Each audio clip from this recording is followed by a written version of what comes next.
Hello student, how are you? Next lecture ની અંદર 13th ની અંદર ઓઝોન સ્તર વિશેનો આપણે અભ્યાસ કર્યો.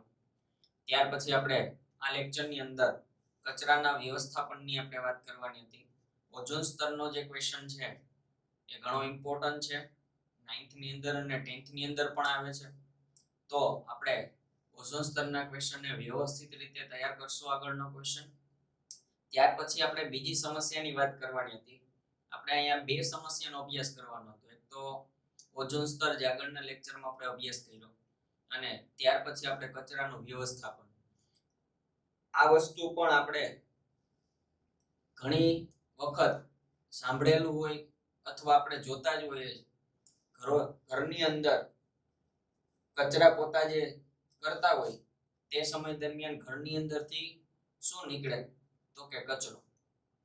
આપણે લખતા હોય અને તેમાં ભૂલ થાય પેજની અંદર, તો આપણે શું કરીએ એનું તો કે પેજને આપણે કાઢી નાખીએ અને જેને આપણે કચરામાં નાખી દઈએ.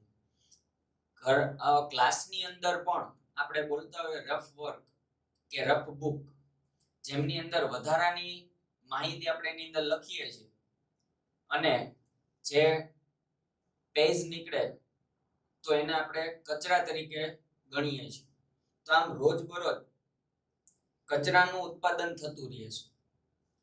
આપણે સ્કૂલની અંદર હોય, ઘરની અંદર હોય કે કોઈ પણ જગ્યાએ હોય, તો આપણા ક્લાસની અંદર તમે નજર કરો તો મોટા ભાગની અંદર નીચે તમે જોશો તો કચરો હશે. આપણા ચોકલેટના કાગળિયા હોય, બુકના કોઈ પેજ હોય, અન્ય કોઈ કાગળ કે એવું કઈ પેજ હોય, તો આમ આવો બધો જ કચરો તમને ક્લાસરૂમની અંદર પણ જોવા મળશે. ચોકલેટના કાગળ હોય, આવા બધું જ તમને એ પ્લાસ્ટિક હોય તો બધું તમને ક્લાસની અંદર મોટા ભાગે જોવા મળતું હોય. તેમજ આપણા ઘરની અંદર પણ આવી વસ્તુ જોવા મળતી હોય.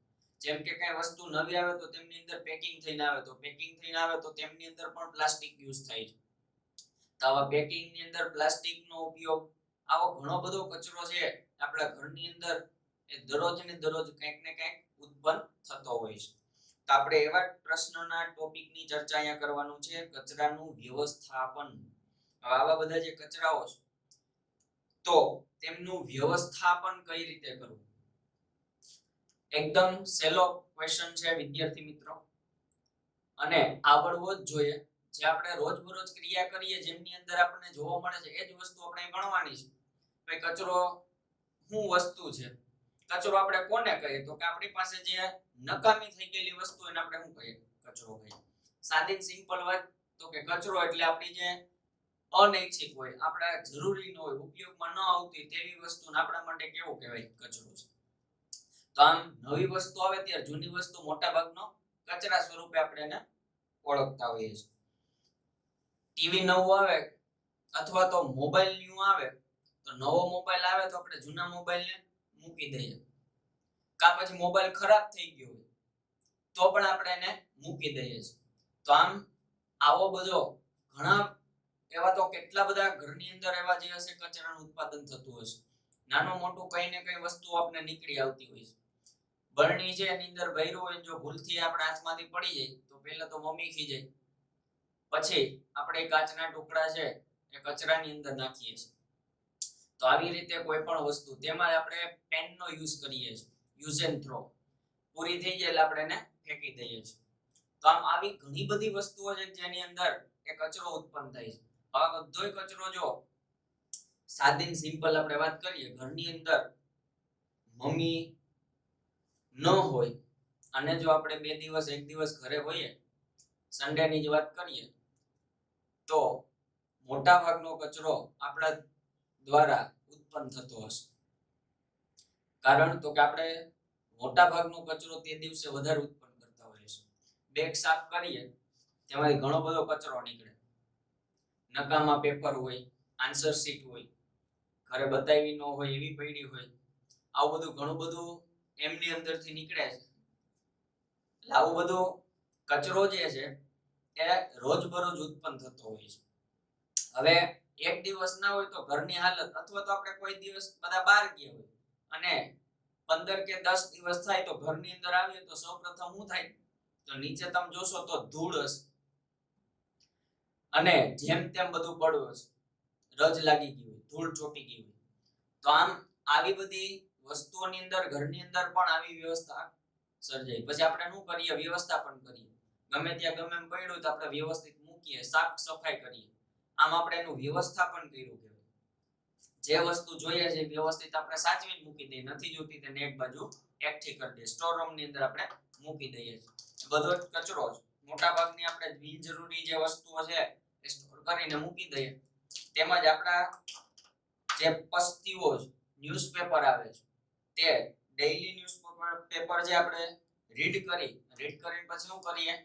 1 કે 2 મંથની કે 3 મંથની ભેગી થયેલા પ્રસ્તીની અંદર આપણે જવા દઈએ. તેવી જ રીતે આપણી નોટબુક છે એ કમ્પ્લીટ થઈ જાય તો નોટબુક ની અંદર કમ્પ્લીટ થાય, આપણું યર્સ પૂરું થાય એટલે આપણે શું કરીએ? પસ્તીની અંદર લઈ મૂકી આવીએ. આમ પસ્તીની અંદર આ જે બધી વસ્તુઓ એકઠી થતી હોય, તેમજ બૂટ ચપ્પલ હોય, નકામા થઈ ગયા હોય, બગડી ગયા હોય, તૂટી ગયા હોય, આવી બધી વસ્તુઓ નોટ કરો તો ઘણો બધો કચરો નીકળે. અને આ કચરો છે એ બધો જ આપણે એનું વ્યવસ્થાપન સ્વરૂપે આપણે એને કરવું પડે. સૌપ્રથમ આપણે એ ટોપિક એવો આપ્યો છે કે આપણા દ્વારા નિર્માણ પામતા કચરાનું પ્રબંધન.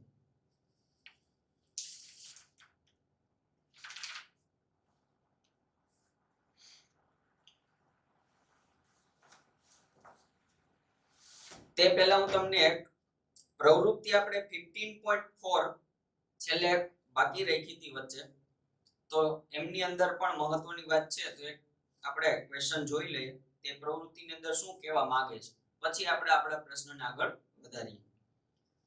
ઓઝોન સ્તરના વિઘટન માટે કયા રસાયણો જવાબદાર છે?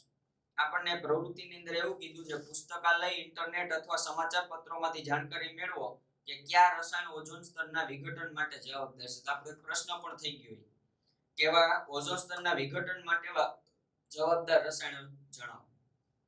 તો આની અંદરથી પ્રશ્ન પણ નીકળે છે. આપણા મનની અંદર એવું એક પ્રવૃત્તિ એટલે શું, કાઈ નહીં, હવે તો વધારાની હોય, આપણે એને શું સમજીને કરવી, આપણે એને શું વાંચીને કરવી. પરંતુ મોટા ભાગનું સમજણ શક્તિ કે જે પ્રશ્ન હોય એ ખરેખર પ્રવૃત્તિની અંદર હોય છે. પ્રવૃત્તિ એટલે આપણે સમજાવવા માટે આપી છે, આપણા કામની જ છે. આપણે એને વધારાના કોર્સમાં નથી લેવાના, આપણે રેગ્યુલર જે પ્રવૃત્તિઓ છે તેમની અંદર જ લેવાની. એમાં સમજવાનું પણ ઘણું છે, ક્વેશ્ચન પણ નીકળે છે. તો આમ ઘણીવાર પ્રયોગ પણ પૂછાઈ જાય, તો આવી પ્રવૃત્તિ હોય, પ્રયોગ હોય તો ઘણીવાર આપણે એમાં ધ્યાન રાખવું પડે. કેમિસ્ટ્રી હોય તો એની અંદર પ્રયોગો પણ આપે છે. એ પ્રયોગ આપણે આકૃતિ સહિત આખું યાદ રાખવું પડે.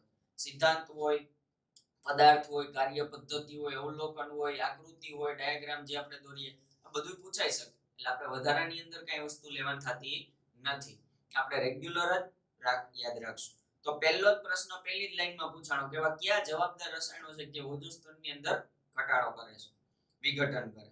તો એમાં ક્લોરોફ્લોરોકાર્બન એક તો આવે જ છે. શું આવે? બોલો જી. CFC. યસ. બીજું HFC, હાઇડ્રો HF ફ્લુરોકાર્બન HFC. પછી નાઇટ્રોજન ઓક્સાઇડ, સૂત્ર પણ પૂછાય. CFC એટલે આપણે યાદ હોવું જોઈએ ક્લોરોફ્લોરોકાર્બન, HFC એટલે હાઇડ્રોફ્લોરોકાર્બન. ત્યાર પછી નાઇટ્રોજનના ઓક્સાઇડ NO, ઓકે, નાઇટ્રોજનના ઓક્સાઇડ, આવા વગેરે એવા મિથેન, આવા ઘણા બધા જે વાયુઓ છે તે ઓઝોન સ્તરના વિઘટન માટે જરૂરી છે. એટલે ઈ જવાબદાર રસાયણો છે. ત્યાર પછી તમને એવું કીધું કે તેમજ અન્ય માહિતી.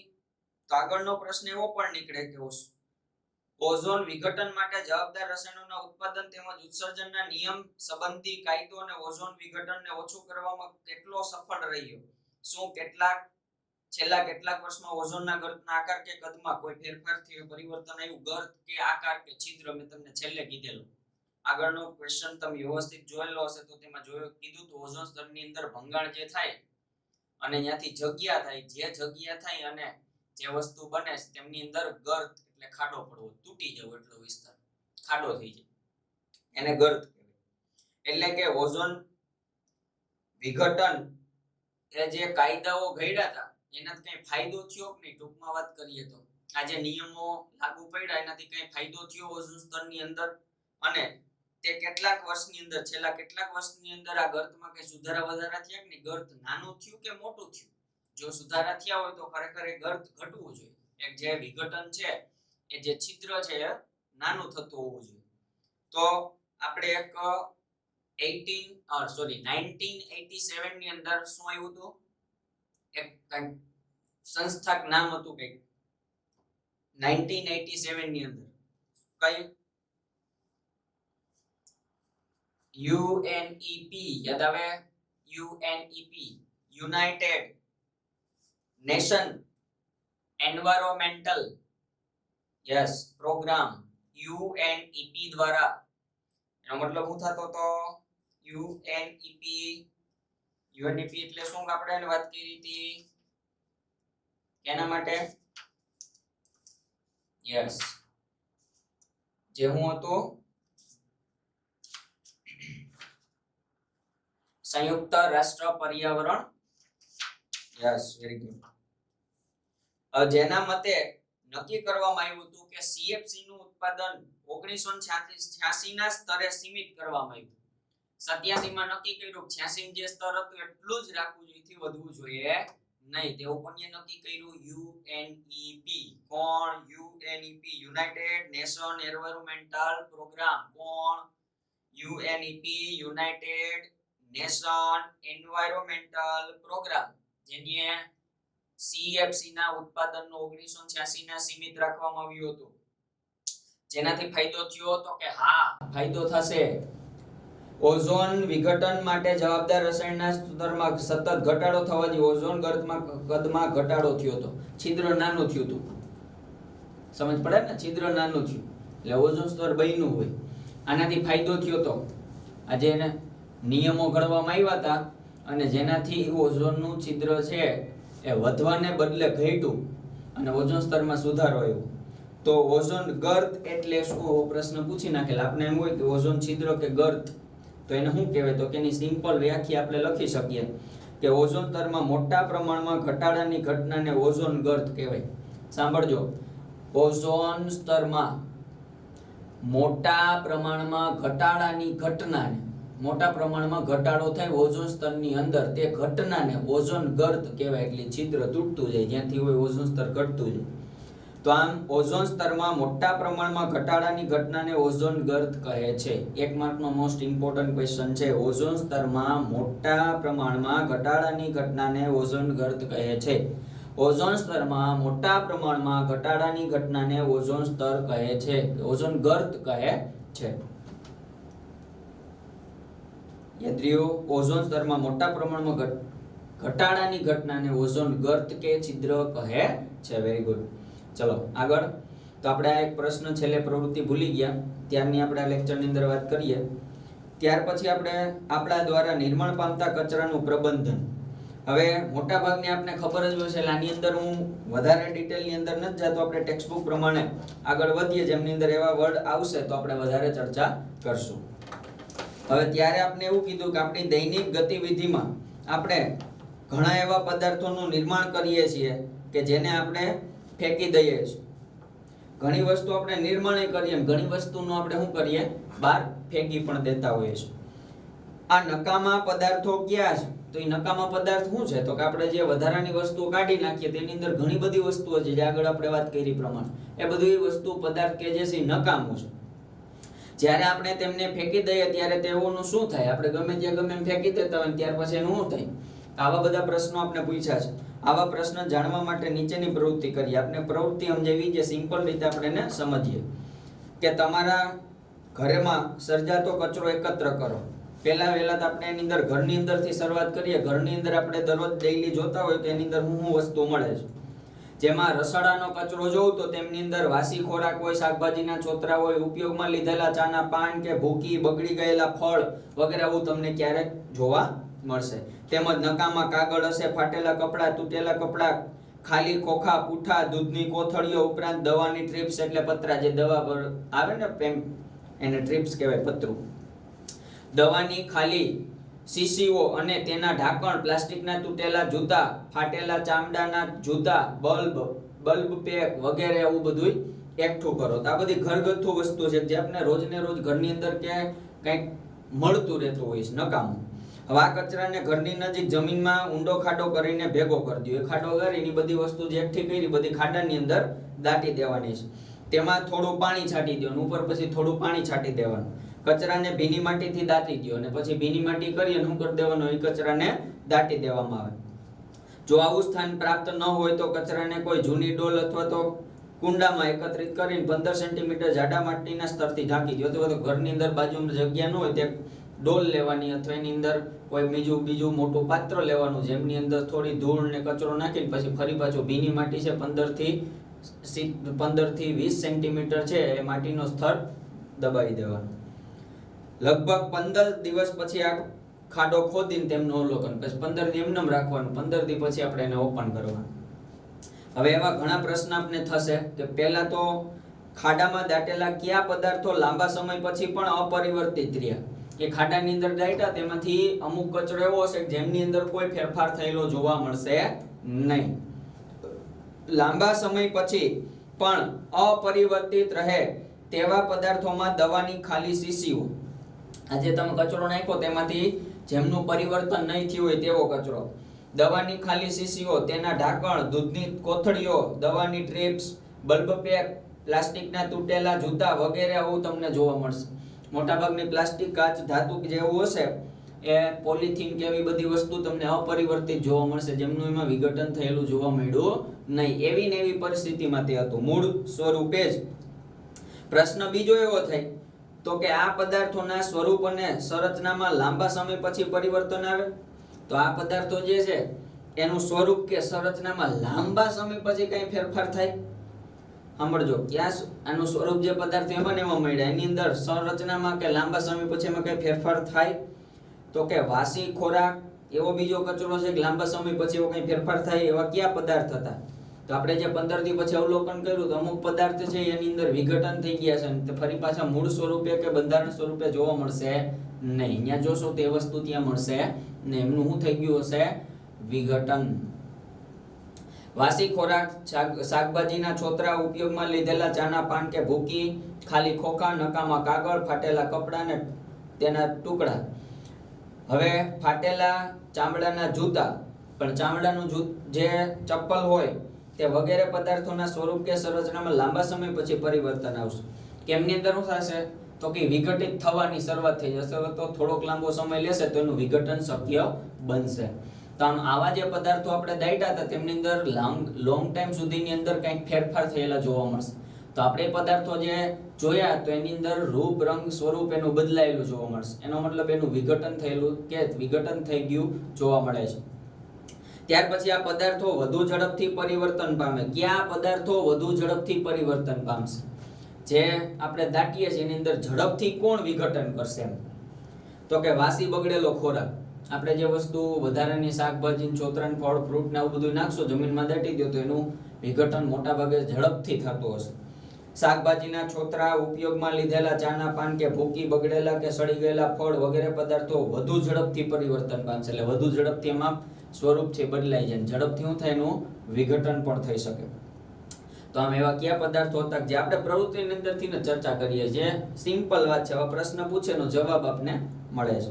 એવા કયા પદાર્થ વધુ ઝડપથી પરિવર્તન પામે? તો આપણે ઉપર જે લખ્યા એની અંદર જ એ વસ્તુ આપણે કરવાની છે. વાસી કે બગડી ગયેલો ખોરાક હોય, શાકભાજીના છોતરા હોય, ઉપયોગમાં લીધેલા ચાના પાન કે ભૂકી હોય, બગડેલા, સડી ગયેલા ફળ વગેરે પદાર્થો જ વધુ ઝડપથી પરિવર્તન પામતા હોય છે. આવી વસ્તુ આપણે જૈવ અવિઘટનીય કચરાની જાણકારી કે જૈવ વિઘટનીય કચરાની જાણકારી પ્રવૃત્તિ ઉપરથી ખબર એટલી પડી કે જેમનું પરિવર્તન કે શક્ય નહોતું લોંગ ટાઈમ પછી પણ, તો એ જૈવ અવિઘટનીય. જૈવનો મતલબ થાય કુદરતી રીતેનું વિઘટન શક્ય નથી. તમને બે વર્ડ સમજાવવા જોઈએ. જૈવ વિઘટનીય, જૈવનો મતલબ થાય કુદરતી રીતે. વિઘટત હોય તો વિઘટિત કહેવાય, ન વિઘટન હોય તો અવિઘટન ન થતું હોય, વિઘટન ન થતું હોય તો અવિઘટનીય કહેવાય. પણ કુદરતી રીતે બે છે. જૈવ કીધું એટલા માટે. જૈવ વિઘટનીય અને જૈવ અવિઘટનીય. કુદરતી રીતે વિઘટન થાય એવા છે ને એક કુદરતી રીતે વિઘટન થઈ શકતા નથી તેવા છે. તો આમ આ પ્રવૃત્તિ ઉપરથી આપણને શું ખ્યાલ આવ્યો તો કે અમુક પદાર્થ છે પરિવર્તિત હતા અને અમુક પદાર્થ પરિવર્તિત હતા નહીં. જેનું પરિવર્તન થયું તે કેવા હોય? જૈવ વિઘટનીય. જેમનું પરિવર્તન નહોતું થતું તે કેવા હોય? જૈવ અવિઘટનીય. Very good. સમજાણું? જૈવ વિઘટનીય જૈવ અવિઘટનીય પ્રવૃત્તિ ઉપરથી તો પ્રવૃત્તિ આપણને ઘણી ઇમ્પોર્ટન્ટતા સમજાવે છે. ખાલી પ્રાયોગિક છે વસ્તુ. જે વસ્તુ આપણે કરવા અને જેમાં જોઈએ તો આપણે વધારે ખ્યાલ આવે છે. આ બધી વસ્તુ આપણે ખ્યાલ જ છે. પ્લાસ્ટિકની વસ્તુ છે, તમે ગમે એ દાટી દો તો શું થવાનું? મૂળભૂત સ્વરૂપે ત્યાં પાછું ખોદીએ તો એ એમને મળે છે. ટૂંકમાં એને બહુ લોંગ ટાઈમ સુધીની જરૂર પડે. હવે એ લોંગ ટાઈમ પછી સર જો વિઘટન થતું હોય તો આપણા માટે કઈ કામનું નથી. ત્યાં તો આપણું શું થઈ ગયું હોય? પૂરું. એટલા માટે આપણે એને આપણા માટે કેવું છે? જૈવ અવિઘટનીય. તો આમ ત્યાર પછી આપણને કીધું આગળ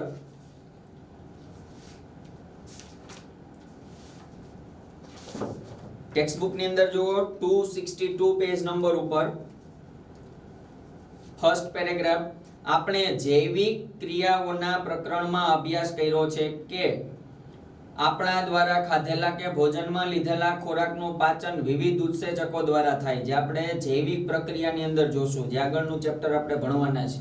મેં તમને વેઇટેજ લખાવ્યું, આગળ લખાવીશ. તેમાં જૈવિક ક્રિયાઓ એવું જ ચેપ્ટરનું નામ છે, 6th ચેપ્ટર. એમાં આપણે અભ્યાસ કરશું. એટલે કે જે આપણે ખોરાક લઈએ તેનું પાચન જે થાય એ આપણા અંદર રહેલા ઉત્સેચકો દ્વારા થાય. એ આપણે આગળ વાત કરશું.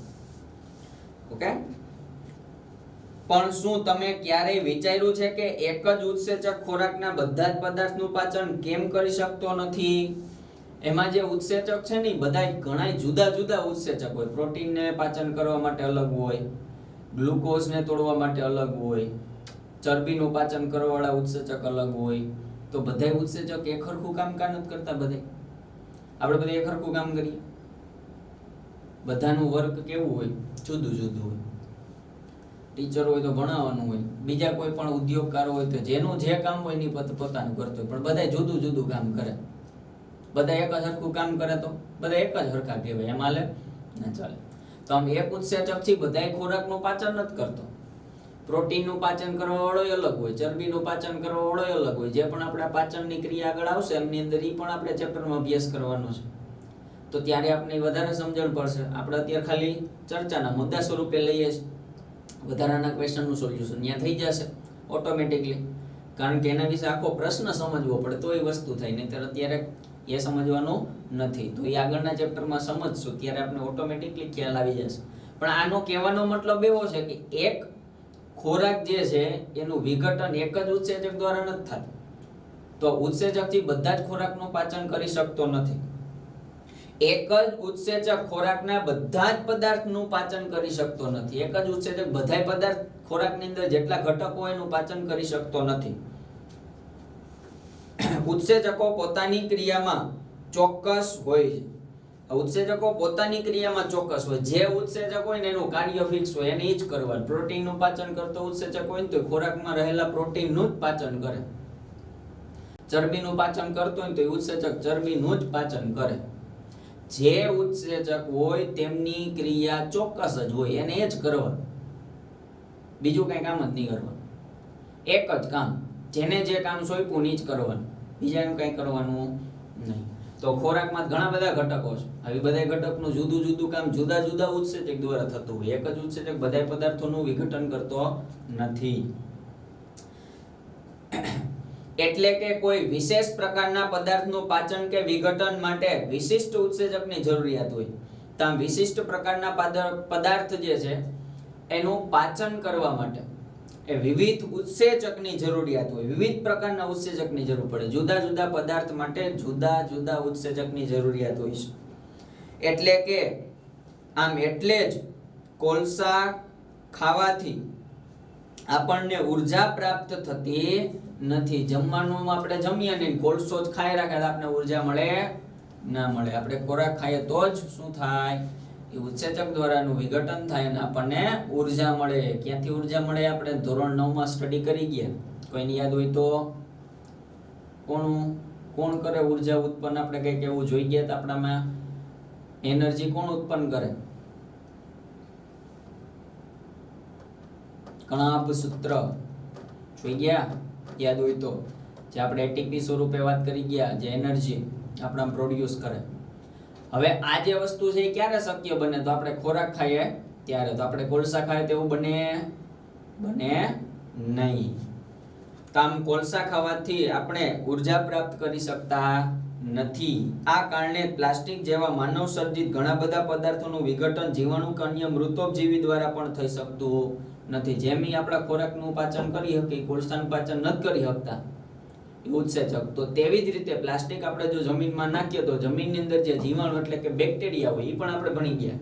જમીનની અંદર બેક્ટેરિયા જે છે એનું વિઘટન કરતા હોય. મૃતોપજીવી આપણે ભણી ગયા આગળ. મૃત શરીર કાર્બનિક પદાર્થો ઉપર કે મૃત જીવી સજીવો ઉપર આધારિત હોય. ટૂંકમાં મૃત શરીર ઉપર આધારિત હોય તો મૃતોપજીવી કીધા.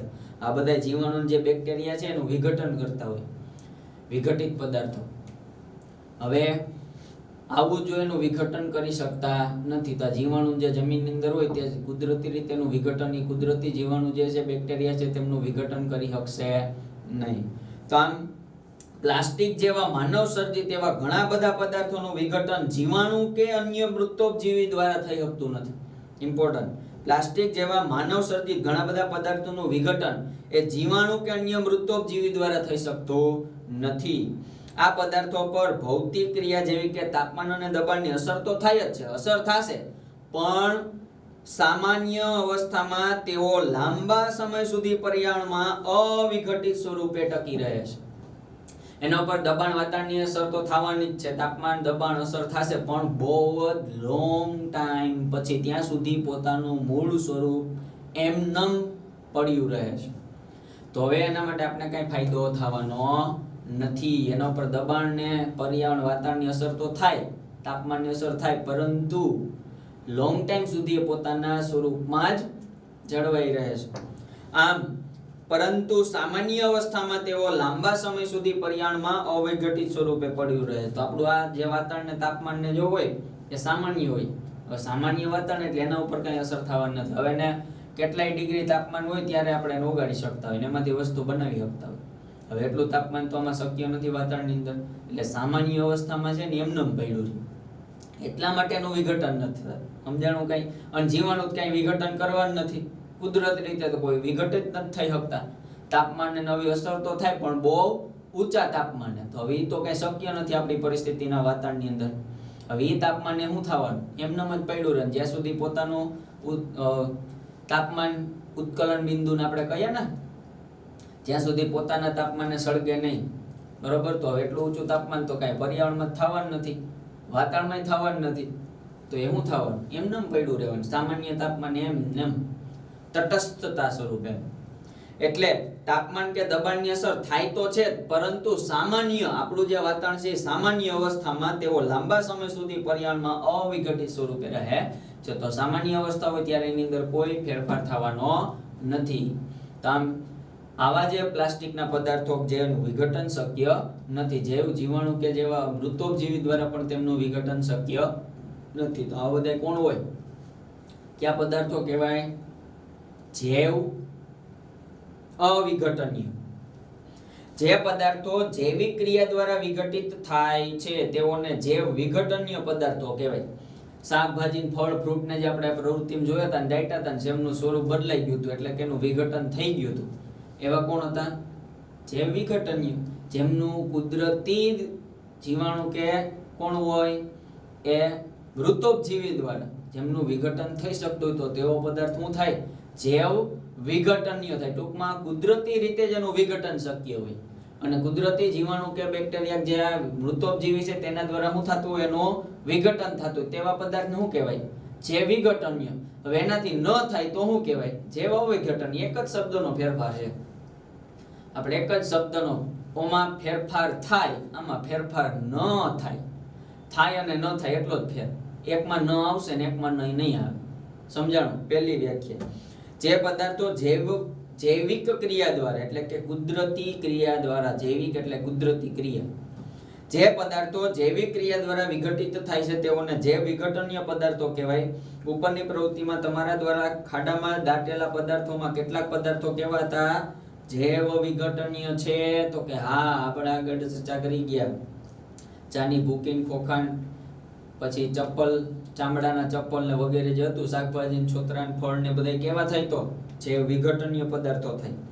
હવે એનાથી ઊંધું, તો જે પદાર્થો જૈવ ક્રિયામાં વિઘટન પામતા નથી તેવા પદાર્થોને જૈવ અવિઘટનીય કહે છે. જૈવ અવિઘટનીય પદાર્થો કહેવાય. મોસ્ટ ઇમ્પોર્ટન્ટ બે વ્યાખ્યાન પ્રશ્ન પણ ઇમ્પોર્ટન્ટ છે. 2 માર્કમાં ખાલી પૂછી નાખે જૈવ વિઘટનીય અને જૈવ અવિઘટનીય એટલે શું ને તેમના ઉદાહરણ આપો. ઘણીવાર આખો પ્રશ્ન પૂછી નાખશે. નકામા કચરાનું વ્યવસ્થાપન, ટૂંકનો દાપો કચરો, બહુ પૂછી નાખે. પણ નાના નાના પ્રશ્નો ઇમ્પોર્ટન્ટ છે આમાં 2 માર્કનો. જે પદાર્થો જૈવ ક્રિયામાં વિઘટન પામતા નથી તેવા પદાર્થોને જૈવ અવિઘટનીય પદાર્થો કહે છે. આ પદાર્થો સામાન્યતઃ અવિઘટનીય હોવાથી અને આ દરમિયાન તેને લાંબા સમય સુધી પર્યાવરણમાં ટકી રહી શકે છે. હવે આનું સામાન્ય અવિઘટન, કારણ કે આપણે આગળ જોઈ ગયા કે જેમનું સામાન્ય અવસ્થામાં એનું વિઘટન શક્ય નથી, જેથી શું થવાનું? એમનેમ લોંગ ટાઈમ સુધી એમનેમ પડ્યા રહે છે. અને આ દરમિયાન પર્યાવરણના અન્ય સભ્યોને પણ નુકસાન પહોંચાડે. જે ત્યાં પડ્યું પણ શું કરે ને? નુકસાની પહોંચાડે છે. જો જમીનમાં ભળે તો જમીનને નુકસાન, આપણે બાળીએ તો શું થાય? હવામાં પ્રદૂષણ, પાણીમાં ભળે તો પાણીનું પ્રદૂષણ. ટૂંકમાં જ્યાં જ્યાં ભળશે ત્યાં શું કરતો જશે? અન્ય સભ્યોને પણ નુકસાની કરતો જશે. એમનેમ પડ્યું રહે તો પણ નુકસાની કરે. જમીનમાં ભળે જમીનમાં નુકસાની, બાળી નાખો તો હવાને નુકસાની, પાણીમાં ભળે તો પાણીને નુકસાની. આમ આ દરમિયાન પર્યાવરણના અન્ય સભ્યોને પણ શું કરે છે? ભેગું નુકસાન પહોંચાડે છે. સમજાણી વાત? મોસ્ટ ઇમ્પોર્ટન્ટ જૈવ વિઘટનીય અને જૈવ અવિઘટનીય, જેમના ઉદાહરણ. બરોબર? અહીંયા આપણે વિઘટનના આધારે 2 પ્રકાર પાડ્યા છે. જો જૈવ વિઘટનીય અને જૈવ અવિઘટનીય. જે કચરો જૈવિક પ્રક્રિયા એટલે કે જીવાણુ કે મૃતોપજીવી દ્વારા વિઘટન કરી શકાય તેને જૈવ વિઘટનીય કચરો કહેવાય. સમજાણી વાત?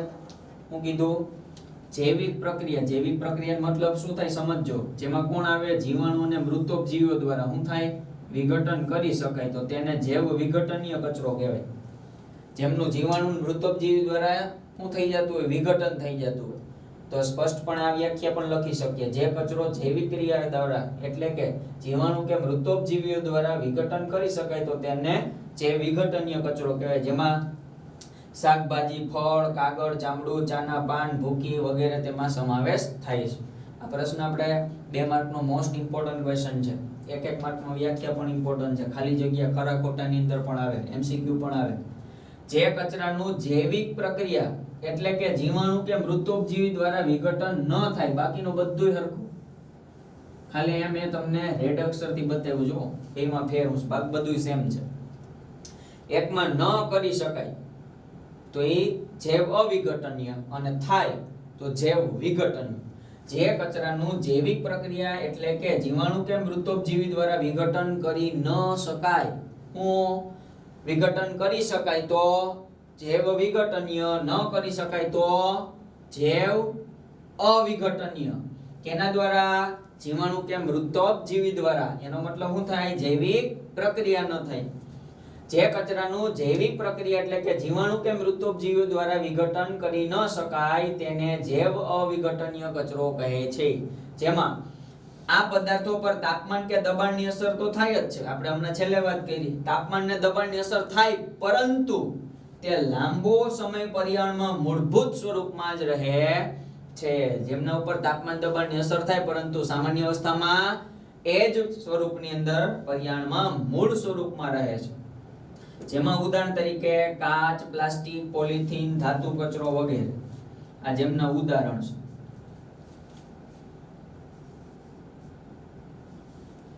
તો આમ મોસ્ટ ઇમ્પોર્ટન્ટ ક્વેશ્ચન છે.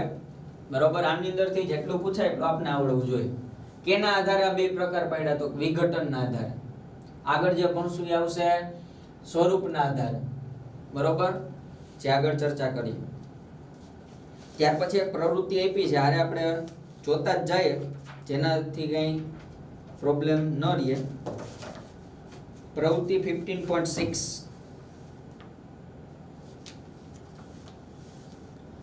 જે વિઘટનીય અને જૈવ અવિઘટનીય પદાર્થોથી વધારે જાણકારી મેળવી. આપણે જૈવ વિઘટનીય, જૈવ અવિઘટનીય, જેનાથી વધારે વિશેષ આપણે ચર્ચા કરી. જેમની અંદર જૈવ અવિઘટનીય પદાર્થો કેટલા સમય સુધી પર્યાવરણમાં મૂળભૂત સ્વરૂપમાં જ રહી શકે? આપણે કીધું ને કે આગળ મૂળભૂત સ્વરૂપની અંદર રહે, તેનાથી વધારે માહિતી આપણે એકઠી કરીએ. જૈવ અવિઘટનીય પદાર્થો કેટલા સમય સુધી પર્યાવરણમાં મૂળભૂત સ્વરૂપમાં જ રહી શકે? તો કે પ્લાસ્ટિક કચરા, જેમાં આવશે મોટા ભાગે પ્લાસ્ટિકનો વપરાશ. પ્લાસ્ટિક કચરા જેવા જૈવ અવિઘટનીય પદાર્થો ગરમી અને દબાણ જેવા ભૌતિક પરિબળોથી અસર પામે છે. હવે આ જે છે તાપમાન ને દબાણ ને જેનાથી અસર તો પામે જ છે પ્લાસ્ટિકની. પ્લાસ્ટિક કચરા જેવા જૈવ અવિઘટનીય પદાર્થો ગરમી અને એવા દબાણ જેવા ભૌતિક પરિબળોથી અસર પામે છે, પરંતુ સામાન્ય પરિસ્થિતિમાં. પણ આ જે છે એ સામાન્ય પરિસ્થિતિ કહેવાય. તાપમાન આપણું એટમોસ્ફિયરનું લેવલ છે, જેને અસર તો થવાની જ છે. આપણે ઓગાડીએ તો ઓગળી જશે, પણ તાપમાન કેવું જોઈએ? ઓછું. એટલું તાપમાન કઈ જવાનું આપણે નથી વાતાવરણની અંદર. તો સામાન્ય પરિસ્થિતિમાં પદાર્થો લાંબા સમય સુધી પર્યાવરણમાં મૂળભૂત સ્વરૂપમાં જળવાઈ રહે છે.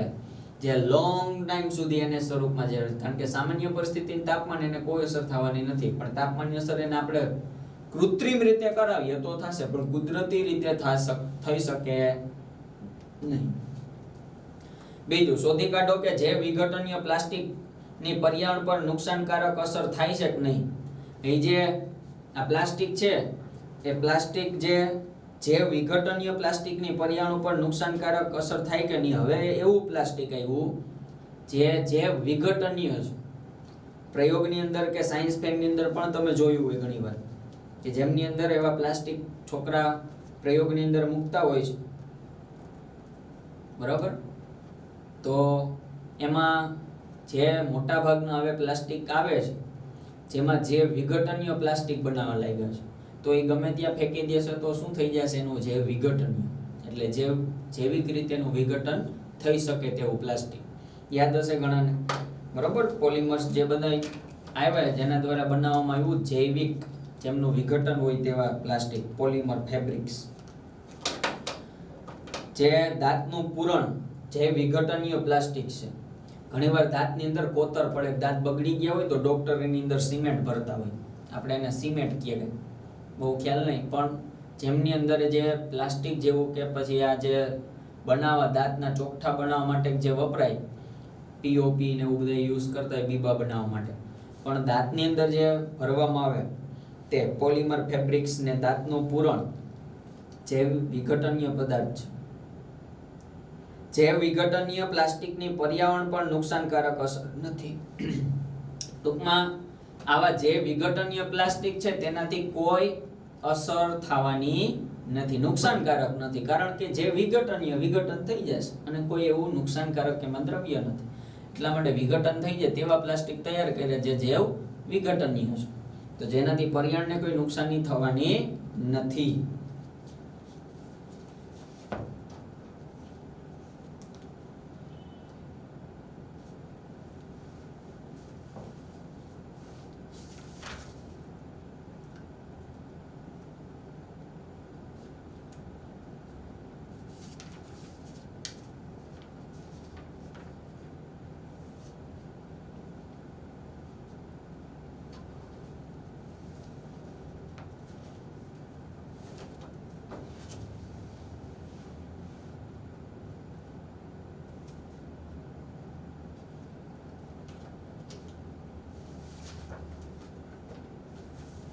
ત્યાર પછી આપણને નીચે એક છેલ્લો પેરેગ્રાફ આપ્યો છે 262 પેજ નંબર ઉપર. કોઈ પણ શહેર તેમજ કસ્બામાં જતા ચારે તરફ કચરાનો ઢગલો જોવા મળે. શહેર તેમજ કસ્બા, કસ્બા એટલે ગામડું પણ નહીં અને શહેર પણ નહીં, નાનો એવો ટાપુ જેવી રચના. લખી નાખજો સાઈડમાં, નોટ કરી લેજો. શું કીધું મેં? કોઈ પણ શહેર તેમજ કસ્બામાં જતા, ટૂંકમાં ઓમ જોઈએ તો ગામડું નહીં ને શહેર પણ નહીં, એવો જે વિસ્તાર હોય તો એ કસ્બા તરીકે ઓળખાય. ઝૂંપડપટ્ટી જે બધું હોય, ટાપુ જે બધું એના જેવી વસ્તુ જેને કસ્બા તરીકે ઓળખશું.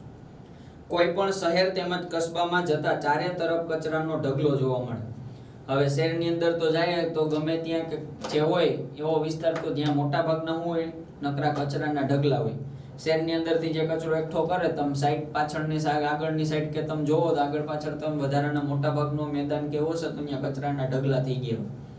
તો આમ અથવા તો શહેરની બહાર એ લોકો ઢગલા કરવા જતા હોય, તે કચરાનો નિકાલ કરતા હોય શહેરની બહાર. અથવા તો ગામડા જે હોય તો ગામડાની અંદર તમે જાઓ તો એવા વિસ્તારની અંદર તમે જોવો તો એ ગામની બહાર કે જગ્યા એવી રાખી જ્યાં કચરાનું શું થતું હોય, બધો એકઠો થતો હોય. કોઈ પણ શહેર તેમજ કસ્બામાં જતા ચારે તરફ એ કચરાનો ઢગલો જોવા મળે છે. કસ્બા એટલે જે ગામડુંની અને શહેર પરની તેવો એક વિસ્તાર, બરોબર. તો આમ જેની અંદર જો મોટા ભાગના જોઈએ તો શું થતું હોય, એ કચરાના ઢગલા જોવા મળતા હોય. કોઈ પર્યટન સ્થળની મુલાકાત લઈએ તો આપણને વિશ્વાસ છે કે ત્યાં પણ વિપુલ પ્રમાણમાં ખાદ્ય પદાર્થની ખાલી થેલીઓ અહીં તહીં ફેલાયેલી કે વિખરાયેલી જોવા મળશે. આપણે જે ફરવા જઈએ તેવા જે સ્થળ છે પર્યટન ફરવા લાયક સ્થળ, તો એના અંદર આપણે મોટા ભાગની અંદર જઈએ તો શું હોય, તો જેમની અંદર સાફ સફાઈ તો થતી જ હોય, પરંતુ આપણે પબ્લિક જે જતી હોય તો જેના દ્વારા શું થાય, ખાદ્ય પદાર્થોના આવું જે પ્લાસ્ટિક ને કોથળીઓ જે હોય એ ત્યાં ફેંકતા હોય છે. ટૂંકમાં કચરાની અંદર વધારે પ્રમાણે ત્યાં જોવા મળશે, જે વારંવાર સાફ સફાઈ કરતા હોય છે, પરંતુ પણ જેમ પર્યટક સ્થળ હોય ત્યાં મોટા ભાગે શું થતો હોય, વધારે ને વધારે કચરો થતો હોય. મનુષ્ય જ્યાં પહોંચે ત્યાં શું હોય, કચરો જ હોય. કારણ કે જે વસ્તુ ખાદ્ય પદાર્થની ઉપયોગી હોય એ ખાઈને પછી વધારાની વસ્તુ શું કરતા હોય, આપણે નાખી દેતા હોય. આપણે ક્યાં કોઈ જોવે છે, નાખી દો ને, આજુબાજુ જોઈએ કોઈ જોતું નથી આગળ દી. આમ બધા જ એવું કરશે તો શું થવાનું, એ કે કોઈ જોતું નથી નાખી દો, બધા એ જ વિચારે કોઈ જોતું નથી નાખી દો. એમ કરતા કરતા જુઓ તો ત્યાં શું થઈ ગયું, નકરો કચરો જ. એ કચરો બધો તમે જો નદી કાંઠાના જે પર્યટકો સ્થળ હોય તો નદીની અંદર કે નદી કે આવા જે પદાર્થ જે દરિયા કિનારો કે જ્યાં હોય એ સ્થળ એવા ખુલ્લા મૂકાય પબ્લિક માટે, તો તમે ત્યાં જોશો શું હશે, નકરો કચરો જ હશે. બાજુમાં આગળ કચરા પેટી હશે પણ એમાં નહીં નાખે, નીચે ફેંકી દેશું, કારણ કે એની મજા અલગ છે ફેંકવાની. આ ઊંધા હોય, આપણે ત્યાં કીધું ને થૂકવું નહીં તો ત્યાં જ થૂકે. એમ કે ના કાર પાર્ક નહીં કરો તો ત્યાં જ ધરાર કરે, મોટર કાર તો કે બાઇક પાર્ક નહીં કરો તો ત્યાં ધરાર કરવી. ટૂંકમાં ના પાર્ક કરવા ત્યાં સૂચના લખવાની, આપણે પાર્ક કરાવી ત્યાં કાંઈ એટલે ઓટોમેટિક ત્યાં કરી દેશું. ઊંધા માણસો આપણે ત્યાં ન કરાવે ત્યાં લખવાનું, કરાવવું ત્યાં નહીં લખવાનું. એટલે આમ સ્વચ્છતા જાળવી રાખવા માટે સૂત્ર હોય તો ત્યાં જ થૂકે પાછા. એટલે આમ આવું બધું એ નુકસાની આપણને જ છે, એવું કરવું જોઈએ નહીં. આપણે જે સાંસ્કૃતિક વારસો તમે ભણો સોશિયલની અંદર, એ વારસો આપણને જે આપણી પેઢી દ્વારા મળ્યો તો આપણે એની જાળવણી કરવી જોઈએ. એ જાળવશું નહીં તો આપણા માટે, આગળની પેઢી માટે, આપણા માટે પણ નુકસાની છે. ટૂંકમાં આપણે એનું વ્યવસ્થાપન કરવું જરૂરી છે. તો કચરો આપણે ગમે ત્યાં ફેંકી દઈએ તો એ ચાલે નહીં. તો આમ કચરાનું વ્યવસ્થાપન વ્યવસ્થિત રીતે થવું જોઈએ. ભેગું કરીને પછી શું કરીએ તો ઘરની અંદર આપણે ડસ્ટબિન રાખીએ, એમાં કચરો ભેગો કરીને ઈ ડસ્ટબિન કોઈ કચરાવાળો મ્યુનિસિપલ કોર્પોરેશન દ્વારા નિયુક્ત કરેલા હોય તે લઈ જાય, તે લોકો એની અંદર લઈ અને કે ચોક્કસ જગ્યાનું કરે, ઢગલા કરે. ત્યાંથી પછી એની જે ક્રિયા કરવી હોય, જે રીતે થતું હોય આગળની પ્રોસેસ કરતા હોય, તો આનાથી વ્યવસ્થા ગોઠવાની. માની લ્યો કે મ્યુનિસિપલ કોર્પોરેશન વાળા બધા બંધ થઈ જાય, કામ કરવા નહીં આવે, હડતાળ પાડી દે, તો શું થશે? કચરા વાળો એક દિવસ લેવા ન હોય તો ઘરમાં ધબધબાટી બોલી જાય, આજે કચરા વાળો નથી આવ્યો, કેમ નહીં આવ્યો હોય? તો એક દીમાં જો એવું થઈ જતું, માનો કે મહિનો દી નો આવે, શું થાય? ઘરમાં જ ઘર આખું ઢગલો કચરો થઈ જાય. આપણે જવું પડે, તકલીફ પડે, કારણ તો કે ચટણી હાલીને જવું પડે ને કચરો નાખો, શરમ આવે, આવું બધું થતું હોય. એટલે આમ આવું બધું કચરાનું વ્યવસ્થાપન યોગ્ય રીતે થવું જરૂરી છે. તો આમાં જે વ્યવસ્થાપન છે આપણા માટે ખૂબ જ જરૂરી છે. મ્યુનિસિપલ કોર્પોરેશન દ્વારા જે તૈયારી જે કરે છે, વ્યવસ્થાપન કરે કચરાનું, તો આપણે વારંવાર જોતા હોય તો સાફ સફાઈ કરવા માટે રોડને સાફ કરે છે, આજુબાજુમાં કચરાઓ એકઠા કરતા હોય, આવું બધું સાફ સફાઈ સતત ચાલુ હોય. તો આવું બધું ઘણું આપણા માટે ફાયદાકારક છે, જેનાથી મચ્છરનો ઉપદ્રવ ઘટી જશે, રોગનું પ્રમાણ ઘટશે. સ્વચ્છતા રાખશું એટલો જ આપણને ફાયદો થશે, અને એટલો જ નકર શું થશે, ગેરફાયદો છે. જો કચરો ગમે ત્યાં હોય, ખરાબ હોય, અને જે વસ્તુ એમને પડી રહેતી હોય તો આપણા માટે નુકસાનકારક, કારણ કે રોગ ફેલાય, નુકસાનકારક છે. તો આમ કોઈ પર્યટન સ્થળની મુલાકાત લઈએ તો આપણને વિશ્વાસ છે કે ત્યાં પણ વિપુલ પ્રમાણમાં ખાદ્ય પદાર્થની ખાલી થયેલી અહીં તહીં ફેલાયેલી કે વિખરાયેલી જોવા મળશે. તો એવી પ્લાસ્ટિકની બોટલથી માંડીને જે પણ વસ્તુ તમને જોવા મળશે. અગાઉના ધોરણમાં આપણા દ્વારા ઉત્પન્ન થતા આ કચરાનો નિકાલ કરવાના ઉપાયો વિશે ચર્ચા કરી હતી. કચરાનું વ્યવસ્થાપન આગળના ધોરણમાં પણ તમે ચર્ચા કરી ગયા કે કઈ રીતે આપણે એનું વ્યવસ્થાપન કરશું. બને ત્યાં સુધી આવા પદાર્થોનો ઉપયોગ ઘટાડવો જોઈએ. પ્લાસ્ટિક થેલીઓનો ઉપયોગ ઘટાડવો જોઈએ. આવું બધું તમે ભણ્યા હતા. ઘરેથી થેલી લઈને શાકભાજી લેવા જવું જોઈએ. બરોબર, આવા ઘણા બધા એવા તમે ઉપાય જોઈએ, ઘરગથ્થુ ઉપાય પણ તમે કરી શકો.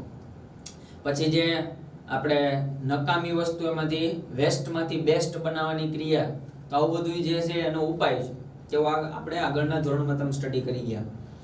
આવો આ સમસ્યા પર વધારે ગંભીરતાની ધ્યાન આપીએ, એટલે એના માટે આપણે વધારે ચર્ચા કરીએ કે શું થાય છે.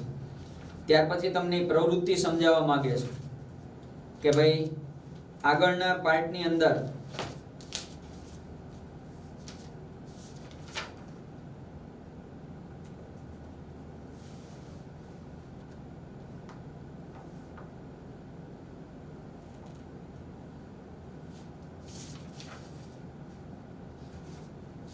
તે પહેલા આપણે એક પ્રશ્નની ચર્ચા કરી લઈએ. બરોબર, પ્રવૃત્તિ ત્યાર પછી જોઈએ. તમને પ્રશ્ન પૂછાઈ શકે કે નકામા કચરાના પ્રકારો અથવા ટૂંકનોંધ. મેં આપણે ચર્ચા કરી હતી, જેમાંથી એક પાર્ટ બાકી રહી ગયો, જેની આપણે અહીં ચર્ચા કરીએ. અનૈચ્છિક બિનઉપયોગી વધારાની વસ્તુઓ કે ઘરગથ્થુ નકામી ચીજ વસ્તુને કચરો કહે. પહેલી જેની વ્યાખ્યા છે, અનૈચ્છિક બિનઉપયોગી વધારાની વસ્તુઓ કે ઘરગથ્થુ નકામી ચીજ વસ્તુને કચરો કહે છે. અનૈચ્છિક બિનઉપયોગી વધારાની વસ્તુઓ કે જે ઘરગથ્થુ નકામી ચીજ વસ્તુઓને કચરો કહે છે. કોને કહેવાય? અનૈચ્છિક બિનઉપયોગી વધારાની વસ્તુઓ કે ઘરગથ્થુ નકામી. ઘરગથ્થુ એટલે ઘરની જે વસ્તુ હોય, નકામી ચીજ વસ્તુઓને કચરો કહે છે. ઘરગથ્થુ એટલે નકામી, ઘરની અંદરથી નીકળતી વસ્તુઓ, ઘરગથ્થુ, જેમને કચરો કહેવાય. અનૈચ્છિક બિનઉપયોગી વધારાની વસ્તુઓ કે જે ઘરગથ્થુ નકામી ચીજ વસ્તુઓને કચરો કહે છે. કચરાના સ્વરૂપના આધારે બે પ્રકાર. કચરાના સ્વરૂપના આધારે બે પ્રકાર. કચરાના સ્વરૂપના આધારે બે પ્રકાર. એક આવે ઘન કચરો અને પ્રવાહી કચરો. એક આવે ઘન કચરો અને પ્રવાહી કચરો. ઘન કચરો અને પ્રવાહી કચરો.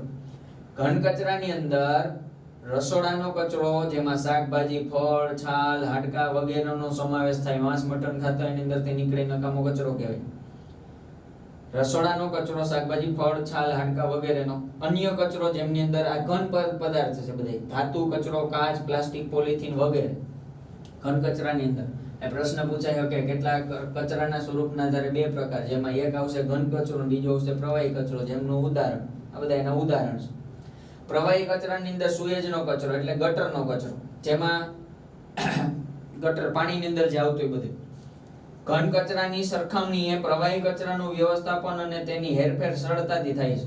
ઘન કચરાની સરખામણીએ કોની? પ્રવાહી કચરાની. કોની સરખામણીએ? ઘન કચરાની. કોની? પ્રવાહી કચરાની. વ્યવસ્થાપન કેવું હોય? સરળ હોય. કોનું? પ્રવાહી કચરાનું. કેના કરતા? ઘન કચરા કરતા. કેનાથી? ઘન કચરા કરતા. કોનું? પ્રવાહી કચરાનું. હું? વ્યવસ્થાપન કેવું હોય? સરળ હોય. ઘન કચરાની સરખામણીએ પ્રવાહી કચરાનું વ્યવસ્થાપન અને તેની હેરફેર સરળતાથી થાય છે. કોની હેરફેર સરળતાથી થાય? પ્રવાહી કચરાની. કેના કરતા? ઘન કચરા કરતા. શું થાય? સરળતાથી હેરફેર થાય. એટલે પ્રવાહી કચરાનું આપણે વ્યવસ્થાપન કરવું હોય તો સહેલું છે. કોના કરતા? ઘન કચરા કરતા. એટલે આના જે ટ્રીટમેન્ટ પ્લાન્ટ હોય, પ્લાન્ટની અંદર આ સુએજ કચરો જવા દે એટલે એમાંથી નીકળી જાય. તો આજે વાત થઈ કચરાના સ્વરૂપના આધારે તેના બે પ્રકાર થયા, જેમાં ઘન કચરો અને પ્રવાહી કચરો આવશે. આજે વાત કરી આપણે વિઘટનના આધારે કચરાના બે પ્રકાર છે. વિઘટનના આધારે સમજ જોલું છે, સ્વરૂપના આધારે. ઘન અને પ્રવાહી સ્વરૂપ છે. ઘન, પ્રવાહી, વાયુ તમે કહો ને, ઘન સ્વરૂપ ને વાયુ સ્વરૂપ, પ્રવાહી સ્વરૂપ, એ ઘન અને પ્રવાહી સ્વરૂપના આધારે છે. જ્યારે આ વિઘટનના આધારે છે, જેમાં જૈવ વિઘટનીય અને જૈવ અવિઘટનીય. કેના આધારે? વિઘટનના આધારે. કેટલા પ્રકાર? બે. જૈવ વિઘટનીય, જૈવ અવિઘટનીય. જૈવ વિઘટનીય, જૈવ અવિઘટનીય. જૈવ વિઘટનીય એટલે શું? તો કે જૈવિક પ્રક્રિયા, એટલે કે જીવાણુને જે મૃતોપજીવી છે તેના દ્વારા વિઘટન કરી શકાય તો તેને જૈવ વિઘટનીય કચરો કહેવાય, જેમાં શાકભાજી, ફળ, કાગળ, ચામડું, ચાના પાન, ભૂકી વગેરે તેમની અંદર આવે. જ્યારે જૈવ અવિઘટનીય કચરો એટલે કે જે કચરાનું જૈવિક પ્રક્રિયા દ્વારા એટલે કે જીવાણુ મૃતોપજીવી દ્વારા વિઘટન ન કરી શકાય, શું વિઘટન કરી શકાય નહીં, તેને જૈવ અવિઘટનીય કચરો કહે છે. આ પદાર્થો પર તાપમાન અને દબાણની અસર તો થાય જ છે, પરંતુ લાંબો સમય પર્યાવરણમાં મૂળભૂત સ્વરૂપમાં જ રહે છે. ઉદાહરણ તરીકે કાચ, પ્લાસ્ટિક, પોલિથીન, ધાતુ કચરો વગેરે એના ઉદાહરણ થશે. તો મોસ્ટ ઇમ્પોર્ટન્ટ ફૂલ ટૂંકનો કચરો કે કચરાના નકામા આવો પ્રશ્ન પૂછે કઈ ચોખવટ જ નથી, તો આપણે આ બધો જ પ્રશ્નની અંદર લખવાનો થશે. ટૂંકમાં જવાબ આપણે પૂરેપૂરો આપવો પડશે. તમને ખાલી આ જ પૂછે સ્વરૂપના આધારે તો એટલું જ લખવાનું, વિઘટનના આધારે પૂછાય તો એટલું જ લખવાનું, પરંતુ આ મેઇન ક્વેશ્ચન પૂછાય તો અહીંથી વ્યાખ્યાથી લઈને બધું જ લખવાનું. સમજો કઈ રીતે લખવું. કાંઈ ચોખવટ ન કરે તો બધું લખવું પડે, ચોખવટ કરે તો એટલું જ લખવાનું, વધારે લખવાની જરૂર નથી. આ બધા એક માર્કના પ્રશ્ન છે, એમસીક્યુ છે, ખરા ખોટા છે, વ્યાખ્યા છે, બધું આમાં તમને મળી રહેશે. મોસ્ટ ઇમ્પોર્ટન્ટ ક્વેશ્ચન છે. ત્યાર પછી આપણે 15.7 ની પ્રવૃત્તિની ચર્ચા કરી લઈએ. એટલે બે પ્રવૃત્તિ પછી એક નાનો પેરેગ્રાફ છે, તો આપણે આ લેક્ચરની અંદર સંપૂર્ણ રીતે પૂરું કરશું. ત્યાર પછી આપણે 15.7 ની અંદર ઘરમાં નિર્માણ પામતા કચરાના નિકાલ વિશે જાણકારી મેળવો. આપણે ઘરની અંદર કઈ રીતે નિર્માણ થયેલો કચરાનું વ્યવસ્થાપન કરશું. ઘરમાં ઉત્પન્ન થતા કચરાનું શું થાય અને શું કોઈ સ્થાન પર કચરો એકઠો કરવા માટેની વ્યવસ્થા છે? હા, જો વ્યવસ્થિત સમજો. ઘરમાં ઉત્પન્ન થતા કચરાનું શું થાય છે? શું કોઈ સ્થાન પર કચરો એકઠો કરવાની કઈ વ્યવસ્થા છે? એક જ જગ્યાએ ભેગું કરવાની વ્યવસ્થા છે? તો કે ઘરમાં ઉત્પન્ન થતો કચરો કચરા પેટીમાં દરરોજ ભેગો કરવામાં આવે. આપણે ઘરની અંદર કચરો ભેગો થાય ક્યાં મૂકીએ? કચરા પેટીની અંદર. શહેરમાં મ્યુનિસિપલ કોર્પોરેશન દ્વારા, જ્યારે ગામડામાં ગ્રામ પંચાયત દ્વારા દૈનિક ધોરણે ઘરે ઘરેથી કચરો એકત્રિત કરી લઈ જવાની વ્યવસ્થા ગોઠવવામાં આવે. હમણાં જ મેં તમને સમજાવ્યું, મ્યુનિસિપલ કોર્પોરેશન દ્વારા વ્યવસ્થા ગોઠવવામાં આવી, ઘરે ઘરેથી કચરો એકત્રિત કરી જાય. ઘરમાં ઉત્પન્ન થતા કચરાને ભેગો કરવા માટે ચોક્કસ સ્થળે મોટા સંગ્રહ તરીકે કન્ટેનર પણ રાખવામાં આવેલા હોય છે. તો આપણે સિટીની અંદર કે જે એરિયા હોય શું હોય ત્યાં કચરાનું કન્ટેનર જ રાખ્યું હોય, જેની અંદર શું કરી દેવાનું, કચરો નાખી પણ શકાય. આમ આવી વ્યવસ્થા છે એ મ્યુનિસિપલ કોર્પોરેશન દ્વારા થતી હોય. ઘરના વ્યવસ્થાનું જે કચરાનું વ્યવસ્થાપન છે આ રીતે કરતા હોય આપણે. ત્યાર પછી સ્થાનીય વ્યવસ્થાનો એટલે કે પંચાયત, નગરપાલિકા, આવાસ કલ્યાણ સમિતિ, જેના દ્વારા કચરાનું પ્રબંધ કેવી રીતે કરવામાં આવે છે. આ મ્યુનિસિપલ કોર્પોરેશનના આવી સ્થાનિક વ્યવસ્થાપન છે કઈ રીતે કરે? શું જૈવ વિઘટનીય, જૈવ અવિઘટનીય કચરાને અલગ કરી નિકાલ કરવાની કોઈ પદ્ધતિ છે? ઘણીવાર તમે જોવો ને તો કચરા છે ને બે અલગ અલગ રાખતા હોય. ધાતુ કચરો હોય છે ને તો બાજુમાં ક્યાંક ભેગો કરતા હોય છે, ખ્યાલ હોય તો. નકામો કચરો હોય છે પેટીમાં નાખતા હોય છે. છેલ્લે મોટા મોટા જે પ્લાસ્ટિકનો ને એવું બધું નીકળે ને એક ભેગો અલગથી કરશે એ લોકો, જેનાથી શું થાય, એ વેચી દે. ટૂંકમાં એનો નિકાલ કરવા માટે. કચરાના સ્ત્રોત સ્થાનેથી જ જૈવ વિઘટનીય અને જૈવ અવિઘટનીય કચરાને અલગ કરવામાં આવે. આપણે એ જ્યાંથી ભેગો કરે ત્યાં શું કરી લઈએ, બે વસ્તુ નોકી કરી નાખે. ભંગારવાળાને ભંગાર દેવા જાય શું થાય, પસ્તી અલગ કરશે, ધાતુનો કચરો અલગ કરશે, બરોબર, ચામડાનું જે કઈ વસ્તુ હશે તે અલગ કરશે, બધી જો નોખી નોખી વસ્તુ કરશે. લોખંડ હશે તેને અલગ કરશે. તો શું કામ કરે, તો બધી વસ્તુને સેપરેટ કરે અને પછી એને જુદી જુદી એનો નિકાલ કરે. ટૂંકમાં કચરાના સ્ત્રોત સ્થાનેથી જૈવ વિઘટનીય અને જૈવ અવિઘટનીય કચરાને અલગ કરવામાં આવે છે. સ્ત્રોતના માધ્યમ જ્યાંથી મળે ત્યાં જ હું કરી નાખ, બેન અલગ કરી નાખ. શહેરોમાં નગરપાલિકા દ્વારા ઘરોમાંથી કચરો એકત્ર કરી શહેરથી દૂર ખાલી સ્થાનો પર એકઠો કરવામાં આવે છે. શહેરની અંદરથી શું થાય, મ્યુનિસિપલ કોર્પોરેશન વાળા કચરાને લઈ જાય તે દૂર શહેરની બહાર એક જે જગ્યાએ સ્થાન નક્કી કર્યું ત્યાં એનો નિકાલ કરશે. શહેરમાં નગરપાલિકા દ્વારા ઘરોમાંથી કચરો એકત્ર કરીને શહેરથી દૂર ખાલી સ્થાનો પર એકઠો કરવામાં આવે. અને જે ખાલી સ્થાન હોય એકદમ બહાર નકામ આજુબાજુ કોઈ ન હોય તેવું સ્થળ પસંદ કરીને ઢગલા ત્યાં કરે છે. જૈવ વિઘટનીય કચરો સળગાવવામાં આવતો નથી. જૈવ વિઘટનીય કચરો છે સળગાવવાનો નહીં, ફળ ફ્રૂટ હોય સળગાવાય નહીં. એ કચરો એવો છે જેમની અંદર શું કરવામાં આવે તો કે એ વસ્તુ જે છે એ એની અંદર દાટી દેવામાં આવે કે જેનાથી શું થાય, એનું વિઘટન થઈ જાય. કારણ કે તેના દહનથી હવાનું પ્રદૂષણ થાય. હવે આ કચરાને જમીનમાં દાટી દઈ તેનું વિઘટન થતા ખાતરમાં રૂપાંતર કરવામાં આવે છે. કારણ કે ઓમાં ધુવાડો ને એવું થાય તો એ ખોટું નુકસાનકારક થાય, જેના કારણે શું થાય? પ્રદૂષણ થાય. પણ એના કરતા બેસ્ટ રસ્તો એ કચરાને જમીનમાં જ દાટી દે અને તેનું વિઘટન થતા ખાતરમાં રૂપાંતર થઈ જાય. એ કચરાને બાળવા કરતા શું કરવાનું? જમીનમાં દાટી દો એટલે જમીનની અંદર વિઘટન થઈને ખાતર સ્વરૂપે કામ કરે. જ્યારે પ્લાસ્ટિક, કાચ, ધાતુઓ વગેરે જૈવ અવિઘટનીય કચરાને અલગ રાખી તેને ચોક્કસ પુનઃ ચક્રીયકરણ એકમમાં મોકલવામાં આવે છે. અને ફરી પાછું શું કરે? એને પુનઃ ચક્રીયકરણમાં મોકલવામાં આવે. ભંગારની અંદર વધાય અને જે ભંગારવાળા શું કરે? આગળ કંપની ફેક્ટરીની અંદર મોકલે. ફેક્ટરીની અંદર શું થાય? એનું રિસાયકલ થાય. કેટલાક ગામડાઓમાં સ્થાપિત કરવામાં આવેલા બાયોગેસ પ્લાન્ટમાં જૈવ વિઘટનીય કચરાનો ઉપયોગ કરીને બાયોગેસ અને ખાતર બનાવવામાં આવે છે. ગામડાની અંદર શું ઘણા મળમૂત્ર જે પ્લાસ્ટિકના જે પ્રાણીના હોય તેના દ્વારા શું કરે? એનું ગોબર ગેસ કે ખાતરની અંદર રૂપાંતરિત કરે. જે આગળ આપણે ભણી ગયા. છતાં 10મા ધોરણની અંદર પણ આપણે ભણશું ઉર્જાના સ્ત્રોતની અંદર. બાયોગેસ પ્લાન્ટ અને જે જૈવિક ખાતર બને જમીનની અંદર એડ કરે. ત્યાર પછીનો પ્રશ્ન એવો છે, એક દિવસ દરમિયાન ઘરમાં કેટલો કચરો ઉત્પન્ન થાય છે? એક દિવસ દરમિયાન ઘરમાં કેટલો કચરો ઉત્પન્ન થાય છે? તેમાંથી કેટલો કચરો જૈવ વિઘટનીય છે? કેટલો કચરો ઉત્પન્ન થાય તેમાંથી જૈવ વિઘટનીય કેટલો છે? તો કે એક દિવસ દરમિયાન ઘરમાં મોટા પ્રમાણમાં કચરો ઉત્પન્ન થાય. સરેરાશ આપણે યાદ રાખશું, આપણે અહીંયા 1.1 થી 3.7 કિલોગ્રામ વ્યક્તિ દીઠ.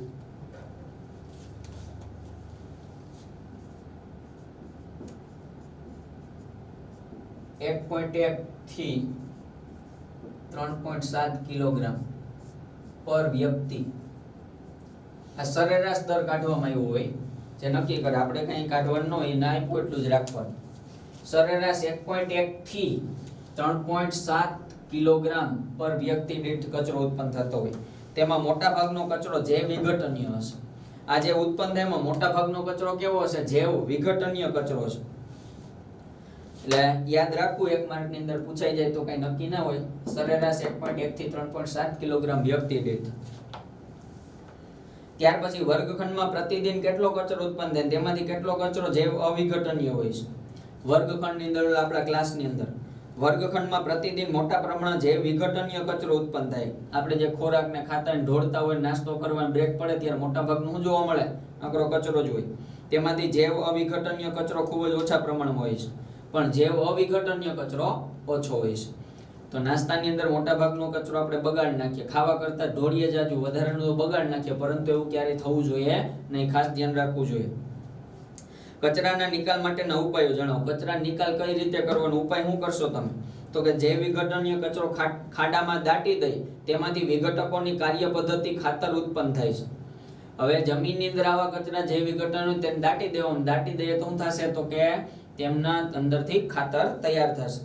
આ ખાતર બગીચામાં ઉપયોગ કરી શકાય. ની ખાતર જે થાય તૈયાર, એને બગીચામાં આપણે ઉપયોગ કરી શકીએ. જૈવ અવિઘટનીય કચરાને અલગ એકત્ર કરી તેના પુનઃચક્રીકરણ માટે યોગ્ય નિકાલની વ્યવસ્થા કરવામાં આવે. જ્યારે જૈવ અવિઘટનીય કચરો હોય તેનું કરવામાં આવે એ રિસાયકલ એટલે કે પુનઃચક્રીકરણ માટે યોગ્ય નિકાલ કરવામાં આવશે. જે વિઘટનીય હોય તો દાટી ખાતર બનાવે અને બગીચામાં ટૂંકમાં ખેતરની અંદર કે આપણે યુઝ કરી શકીએ. જ્યારે જે અવિઘટનીય કચરો હોય તો એનું શું કરવામાં આવતું? કે એને પુનઃ ચક્રીયકરણ કરવા માટે એને મોકલવામાં આવે, એટલે કે એની વ્યવસ્થા કરવામાં આવે. ત્યાર પછીની પ્રવૃત્તિ છે 15.8. તમારા વિસ્તારમાં સુએજ ટ્રીટમેન્ટની કોઈ વ્યવસ્થા છે? તમારા વિસ્તારમાં સુએજ ટ્રીટમેન્ટની કોઈ વ્યવસ્થા છે? શું ત્યાં એ વ્યવસ્થા છે કે સ્થાનિક જળાશય તેમજ અન્ય જળ સ્ત્રોત ટ્રીટમેન્ટ વગેરેના સુએજથી પ્રદૂષિત તો થતો નથી ને? તે શોધો. હવે આની સાથે સાથે તમે ડાયજેસ્ટ હોય તો તેમની અંદર વ્યવસ્થિત રીતે સામે રાખજો તો વધારે તમને ખ્યાલ આવશે. હું તમને જે વધારાની પ્રવૃત્તિ છે તેમની અંદરથી જ ચર્ચા કરી રહ્યો છું, બરોબર? પ્રવૃત્તિની અંદરથી જ. તમારા વિસ્તારમાં સુએજ ટ્રીટમેન્ટની કોઈ વ્યવસ્થા છે? શું ત્યાં એ વ્યવસ્થા છે કે સ્થાનિક જળાશય તેમજ અન્ય જળ સ્ત્રોત ટ્રીટમેન્ટ વગરના સુએજથી પ્રદૂષિત તો નથી થતા ને? તે શોધો. તો કે અમારા શહેરમાં ભૂગર્ભીય ગટર લાઇનની વ્યવસ્થા છે. શહેરની અંદર મોટા ભાગે ભૂગર્ભીય ગટર લાઈન હોય, જે શહેરની અંદર નીચેના ભાગમાંથી શું થાય, ભૂગર્ભીય ગટર લાઈનોની દ્વારાની વ્યવસ્થા ગોઠવેલી હોય. આંતરિક રીતે જોડાયેલા ગટર લાઈન વડે સુએજ કચરાને દૂરના સ્થળે આવેલા સુએજ ટ્રીટમેન્ટ પ્લાન્ટ સુધી લઈ જવામાં આવે. એ ગટરના જે પાઇપ નીકળે શહેરમાંથી ક્યાં સુધી જાય, ટ્રીટમેન્ટ પ્લાન્ટ સુધી એને પહોંચાડવામાં આવે. આ પ્લાન્ટમાં સુએજની ટ્રીટમેન્ટ કરી તેને બિનહાનિકારક સ્વરૂપમાં ફેરવવામાં આવે. એટલે ટૂંકમાં નુકસાનકારક ન થાય તે રીતે એને ટ્રીટમેન્ટ કરી અને ફેરવી નાખવામાં આવે. પ્લાન્ટમાં સુએજની ટ્રીટમેન્ટ કરી તેને બિનહાનિકારક સ્વરૂપમાં ફેરવી નાખવામાં આવે. એટલે ટૂંકમાં નુકસાન ન કરે તેવી રીતેનો ફેરફાર કરવામાં આવે. સુએજ વડે સ્થાનિક જળાશય તેમજ અન્ય જળ સ્ત્રોત પ્રદૂષિત થતા નથી. જેને સુએજ દ્વારા સ્થાનિક જળાશય કે કંઈ જળ સ્ત્રોત હોય એનાથી નુકસાની નહીં થાય, કારણ કે ભૂગર્ભીય વ્યવસ્થા હોય તો ભૂગર્ભીય વ્યવસ્થાને કારણે કોઈ નુકસાની બીજા જળાશયની અંદર પાણી જતું નથી, જેનાથી કોઈ મુશ્કેલી થતી નથી. કારણ કે સુએજ ટ્રીટમેન્ટ પ્લાન્ટમાં સૌપ્રથમ સુએજ કચરાની ટ્રીટમેન્ટ કરવામાં આવે. પહેલા વહેલા જે કચરાનું કરી નાખવામાં આવે, ટ્રીટમેન્ટ કરી નાખવાની, જેનાથી પાણી આગળ જાય તો કોઈ નુકસાની કરે નહીં. ટૂંકમાં જે નુકસાનકારક રસાયણ ને એવું બધું હોય એ કાઢી લેવાનું, નુકસાનકારક બિનહાનિકારક બનાવી, એનાથી પછી આગળ પાણી જાય તો કોઈ નુકસાની કરે નહીં. એટલે કે ટ્રીટમેન્ટ પ્લાન્ટ એવો જ હોય જેના કારણે એ બિનહાનિકારક બની જાય પાણી. આ દરમિયાન પાણીનું ક્લોરિનેશન કરી તેને જંતુમુક્ત પણ કરવામાં આવે. મોસ્ટ ઇમ્પોર્ટન્ટ પ્રશ્ન, ટ્રીટમેન્ટ પ્લાન્ટની અંદર પાણીને શુદ્ધ કરવા, જંતુમુક્ત કરવા માટે શું કરવામાં આવે ને, ક્લોરિનેશન. ક્લોરીનની ગોળીઓ નાખે. ઘણીવાર ગામડાની અંદર કે તમે જાવ કે રોગચાળો ફેલાય ત્યારે પાણીની અંદર ક્લોરીનની ગોળીઓ નાખવામાં આવે, જેનાથી શું થાય, જંતુ મુક્ત થઈ જાય પાણી. જંતુ રહિત કરવા માટે ક્લોરિનેશન થાય. યાદ રાખજો, મોસ્ટ ઇમ્પોર્ટન્ટ, ક્લોરિનેશન માટે, બરાબર, જંતુ મુક્ત થાય. તેમાંથી નાઇટ્રેટ અને ફોસ્ફેટ જેવી અશુદ્ધિઓને દૂર કરી સિંચાઈ માટે પાણીનો ઉપયોગ કરવામાં આવે છે. ક્લોરિનેશનથી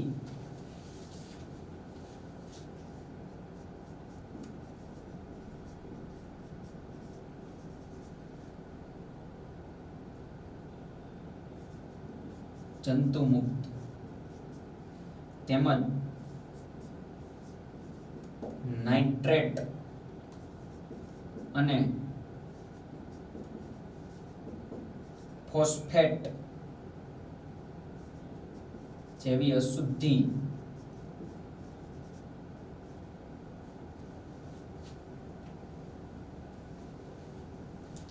ક્લોરિનેશન થી જંતુ મુક્ત કરવામાં આવે ને તેમાંથી ફરી પાછું પાણીમાં જે હોય નાઇટ્રેટ ને ફોસ્ફેટ જેવી અશુદ્ધિઓ, નાઇટ્રેટ અને ફોસ્ફેટ જેવી અશુદ્ધિઓ, નાઇટ્રેટ અને ફોસ્ફેટ જેવી અશુદ્ધિઓ, નાઇટ્રેટ અને ફોસ્ફેટ જેવી અશુદ્ધિઓ દૂર કરી અને સિંચાઈ માટે ઉપયોગ થાય. ની પાણી કેમાં ઉપયોગી છે?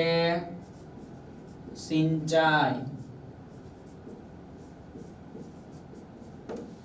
ક્લોરિનેશન થી જંતુ મુક્ત નાઇટ્રેટ અને ફોસ્ફેટ, ક્લોરિનેશન થી જંતુ મુક્ત કરી તેમજ નાઇટ્રેટ અને ફોસ્ફેટ એનાથી ઉપયોગ કેમાં થશે? સિંચાઈ માટે પાણીનો ઉપયોગ કરવામાં આવે. પીવાલાયકનો પણ સિંચાઈ માટે, એટલે ખેતરની અંદર એનો ઉપયોગ થાય, ખેતરમાં તેમાં ચાલે, સિંચાઈ માટેનો ઉપયોગ થાય. તમારા વિસ્તારના સ્થાનિક ઉદ્યોગો તેના દ્વારા સર્જાતા કચરાને ટ્રીટમેન્ટ કેવી રીતે કરી શકાય તે શોધો.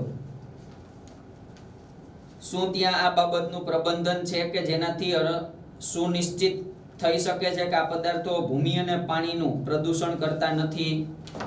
તમારા વિસ્તારમાં સ્થાનિક ઉદ્યોગો તેમના દ્વારા સર્જાતા કચરાની ટ્રીટમેન્ટ કેવી રીતે કરે છે તે શોધો. શું ત્યાં આ બાબતનું પ્રબંધન છે કે જેનાથી સુનિશ્ચિત થઈ શકે છે કે આ પદાર્થો ભૂમિ અને પાણીનું પ્રદૂષણ કરતા નથી? સ્થાનિક ઉદ્યોગો સ્થાનિક જળ સ્ત્રોતમાં તેમના કચરાને મુક્ત કરતા પહેલા તેની ટ્રીટમેન્ટ કરવા માટે કાયદાકીય રીતે બંધાયેલી છે, પરંતુ ઉદ્યોગો તેમના માટે નક્કી કરાયેલા નિયમો અને સિદ્ધાંતોનું પાલન કરતા નથી. આમ ઔદ્યોગિક કચરો હજુ પણ પ્રદૂષકો ધરાવતો હોય છે, આથી તેના દ્વારા ભૂમિ પાણીનું પ્રદૂષણ થાય છે. સ્થાનિક ઉદ્યોગો એ સ્થાનિક જળ સ્ત્રોતમાં કચરાના મુક્ત થતા પહેલા તેની ટ્રીટમેન્ટ કરવા માટે કાયદાકીય રીતે બંધાયેલા હોય. પહેલા એને છે ને તો જ એને મંજૂરી મળે. આવો ટ્રીટમેન્ટ પ્લાન્ટ એને ગોઠવવો પડતો હોય અને પછી જ પ્રદૂષણ ન થાય તે રીતે ધ્યાન રાખતા હોય. પરંતુ ઉદ્યોગો તેમના માટે નક્કી કરાયેલા નિયમો અને સિદ્ધાંતોનું પાલન કરતા નથી. ઔદ્યોગિક કચરો હજુ પણ પ્રદૂષકો ધરાવતા હોય છે અને એમાંથી ઔદ્યોગિક કચરામાં શું હોય, એમાં હજી પ્રદૂષકો હોય, પ્રદૂષણ ફેલાવનારા હોય ને પ્રદૂષકો કહેવાય, નોટ કરી લેજો. આથી તેના દ્વારા ભૂમિ અને પાણીનું પ્રદૂષણ થાય, પછી આવા ઉદ્યોગો દ્વારા પાણીનું, જમીનનું, બધાયનું પ્રદૂષણ થાય છે.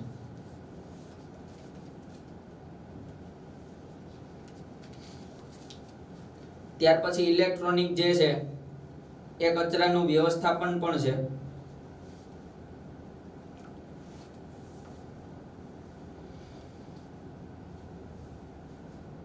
ઇલેક્ટ્રોનિક કચરા, ઇલેક્ટ્રોનિક વેસ્ટ, જેમાં હાનિકારક દ્રવ્યોની માહિતી આપો. ઇલેક્ટ્રોનિક કચરો,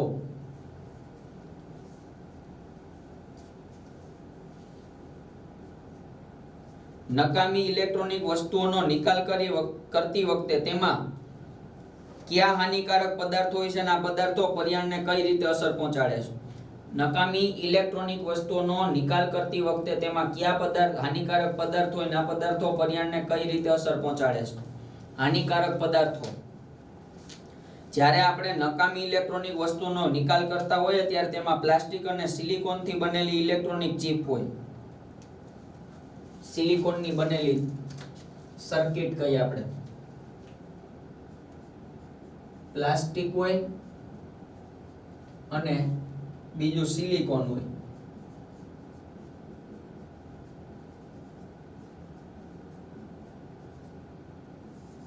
પ્લાસ્ટિક અને સિલિકોનની બનેલી હોય. ઇલેક્ટ્રોનિક ચિપ ઉપરાંત તેમાં તાંબુ અને તેમની અંદર તાંબુ અને એલ્યુમિનિયમ જેવા હાનિકારક દ્રવ્યો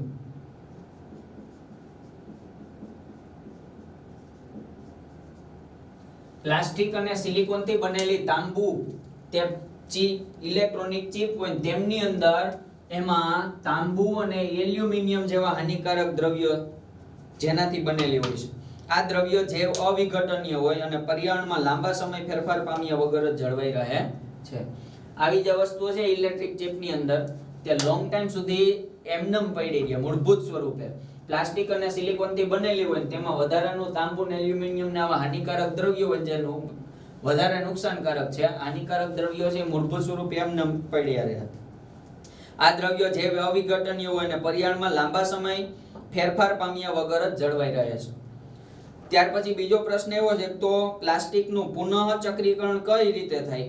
શું પ્લાસ્ટિકના પુનઃચક્રીકરણથી પર્યાવરણને કોઈ નુકસાન થાય છે? પ્લાસ્ટિકનું પુનઃચક્રીકરણ કઈ રીતે થાય છે?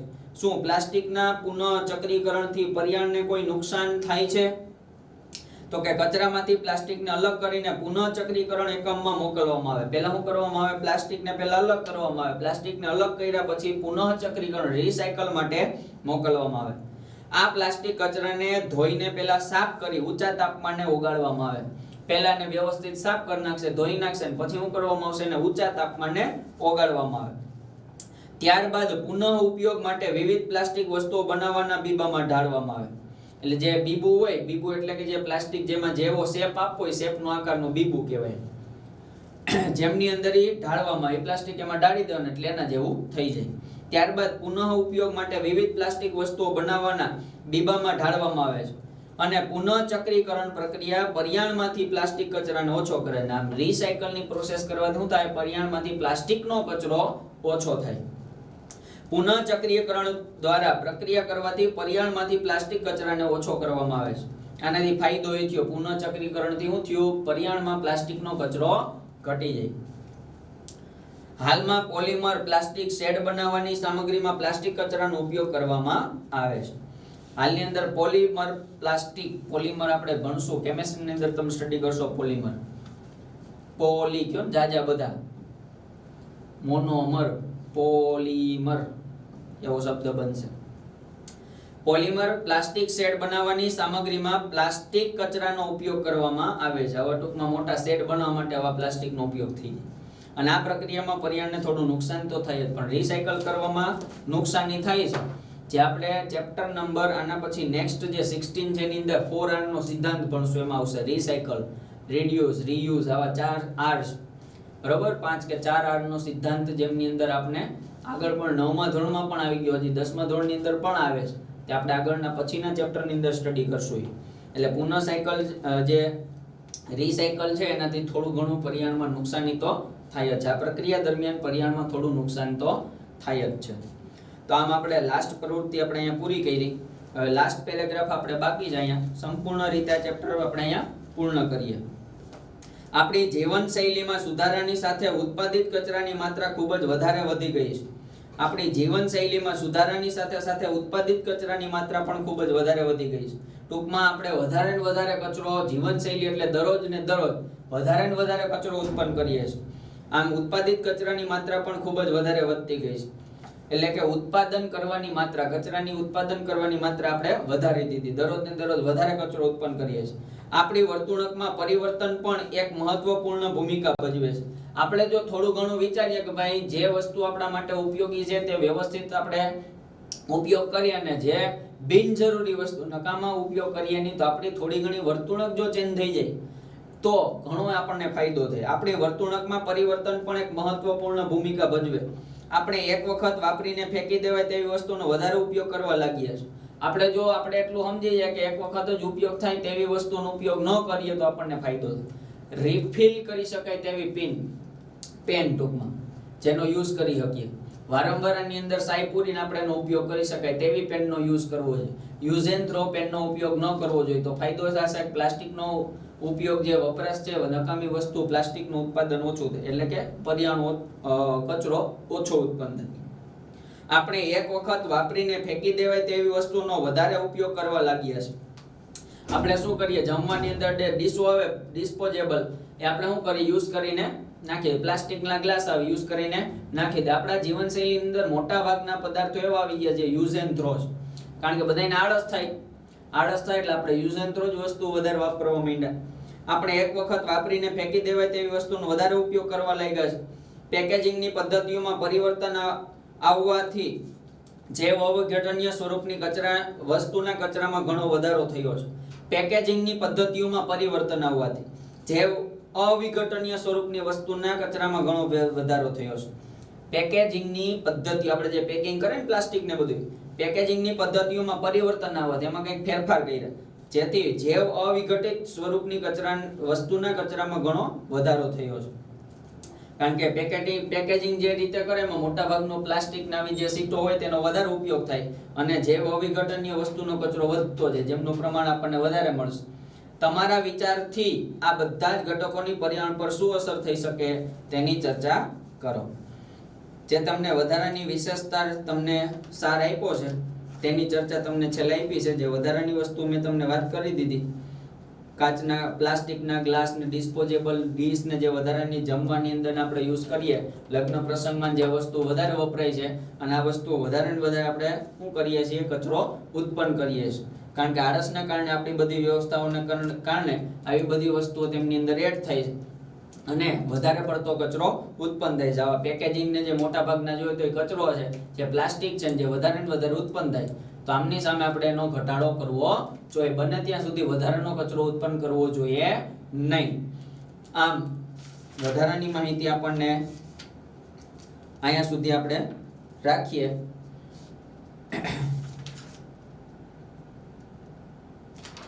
આપણું ચેપ્ટર અહીંયા સંપૂર્ણ રીતે પૂર્ણ કરીએ છીએ, જેમાં લાસ્ટ ટોપિક આપણે કચરાની વ્યવસ્થા પૂરી કરીએ. Thank you so very much. Thank you.